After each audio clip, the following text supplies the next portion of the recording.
entreprises afin de donner aux différents moyens une plus large audience. Comparer les directions traditionnelles avec le système des transits évolutifs devrait donner des solutions au lieu de donner des querelles de chapelle qui n'apportent rien à personne. Certains pourraient considérer que l'astrologie rationnelle, à la suite de ces différents points, est plus difficile que les autres. Si l'on veut faire du sérieux, il faut admettre d'en payer le prix. Tout le monde sait que le temps ne pardonne pas ce que l'on fait sans lui.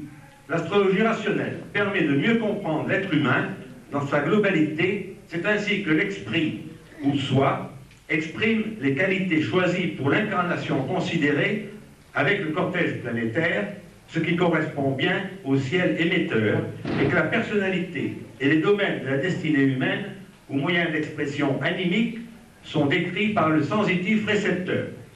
Cet exposé limité aura, je l'espère, convaincu beaucoup de personnes à s'intéresser à l'astrologie rationnelle, qui n'est pas plus difficile que les autres. Aujourd'hui, les calculs sont rapides, le temps gagné peut être utilisé pour la partie la plus noble de l'astrologie, qui est l'interprétation.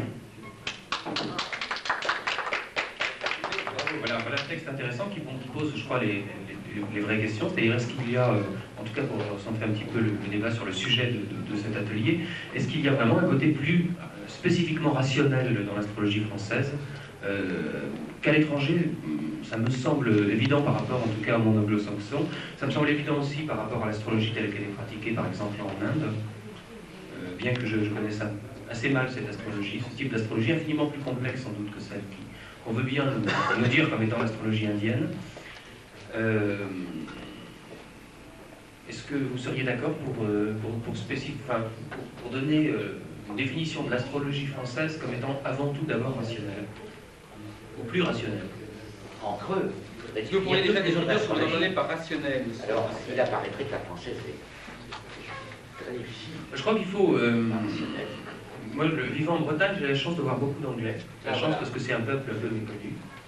Et c'est vrai que les Anglais ont, de tout temps, eu du français, moyen ou pas, une vision de rationnel, cartésienne.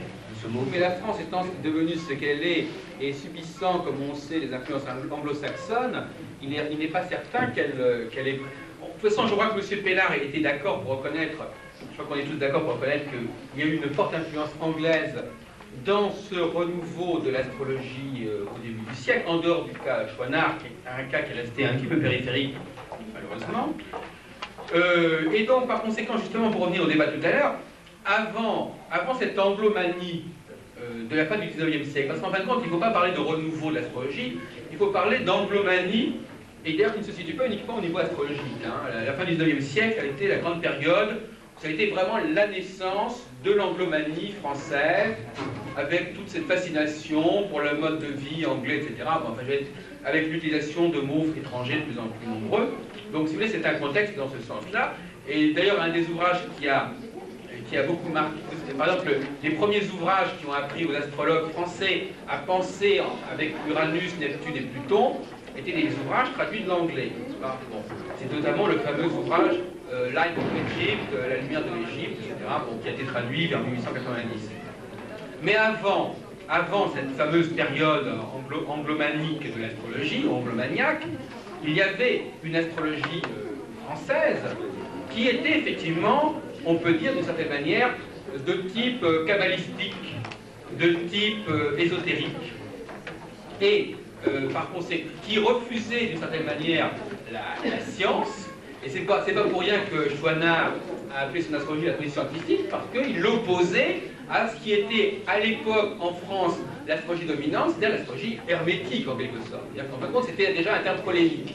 L'astrologie scientifique, c'était la réaction de Chouinard contre une astrologie. Si vous aviez demandé à Chouinard, vers 1898, quand il écrivait ses bouquins, il vous aurait pas dit qu'il n'y avait pas d'astrologie française. Il vous aurait dit qu'il n'appréciait pas les courants de l'astrologie française, il vous aurait dit qu'il n'était pas du tout de cet avis, qu'il n'allait pas dans cette direction, et que lui, il voulait une astrologie scientifique et non pas une astrologie qui soit nimbée d'ésotérisme, de cabale, d'onomancie, de degrés monomères. Par exemple, les degrés monomères, eh bien, les degrés monomères dont on parle beaucoup aujourd'hui, eh bien, on en a parlé pendant tout le 19e siècle en France. on en parlait dans L'Homme rouge des Tuileries, on en parlait, etc. Donc des ouvrages qui étaient dans le milieu des années de 1860, etc. Donc si vous voulez, il y a une astrologie ésotérique qui, d'une certaine manière, a été l'option française. Alors, il faut quand même voir les choses comme elles sont. Vers 1790, les Anglais ont donc continué, en quelque sorte, l'option classique, c'est-à-dire l'option astronomique, ptoléméenne, néo-ptoléméenne.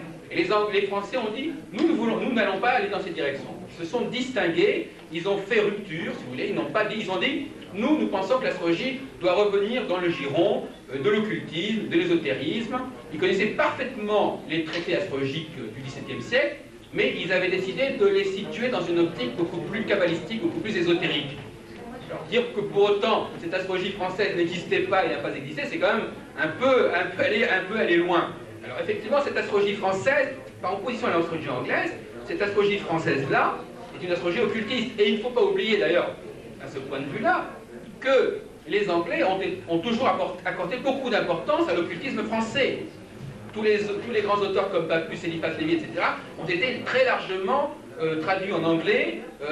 Les travaux sur le tarot ont été traduits en anglais, etc. Donc l'astrologie anglaise, ou l'occultisme anglais, et ça pose le problème des rapports entre astrologie et occultisme, un problème assez complexe, également ont beaucoup pris. Par exemple, quelqu'un comme par